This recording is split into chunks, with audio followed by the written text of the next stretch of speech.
السلام علیکم نوی ویډیو سره تاسو غوښتلې و یو امید لرم چې تاسو ټول به ډېر خوشاله وئ ژوند په مزو کې به وئ تازه خبر رامخې ته شوې دی چې په پیښور کې د علي شاه 007 په کور کې سلندر الوتې دی چې په هغې کې علي شاه 007 او پلار یې داود شاه قتل شوي دي یعنې مړه شوي دي. دوستانو پوره معلومات خبرولو لپاره زموږ د ویډیو خامخا وګورئ. تر اوسه زموږ چینل چا نه وي سبسکرایب کړی زموږ چینل سبسکرایب کړئ تلویزیون ورڅخه خامخا ووښئ چې زموږ خل یوه نوې معلوماتي ویډیو تاسو ته په اسانۍ سره میلاویږي. تازه خبر رامخې ته شوې دی چې د پیښور سیمې سره تعلق لرونکي علي شاه 007 په سوشل میډیا باندې ډېره بدتري خوره کړې ده. هغې په کور کې سلندر الوتې دی چې په هغې کې علي شاه 007 او د علي شاه 007 پلار داود شاه مړه شوي دي او دنیا شاه په هسپتال کې ډېره په بد حال کې پرته ده. په چغو چغو جاري وایي خاوند مې مړ شو او لور مې مړه شوه.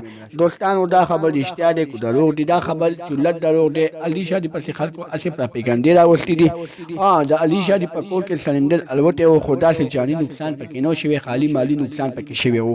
خو بیا د هغه سلندر نه خلکو ډېرې غټې کیسې اوچتې کړې، ډېرې غټې خبرې ترې نصادې کړې چې د علي شاه د په کور کې یو غټ غم راغلی دی چې علي شاه مړه شوی دی او د علي شاه پلار داود شاه مړ شوی دی. اوس هغوی هغه بدکارۍ نه پرېښې دي او داود شاه په الله په لاره کې یعنې تبلیغ کې تللی دی.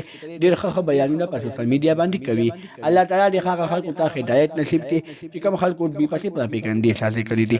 د نورو معلوماتي ویډیوګانو لپاره زموږ چینل سبسکرایب کړئ تلویزیون ورڅخه خامخا ووښئ. زموږ هر یوه نوې معلوماتي ویډیو تاسو ته په اسانۍ سره میلاویږي. والسلام.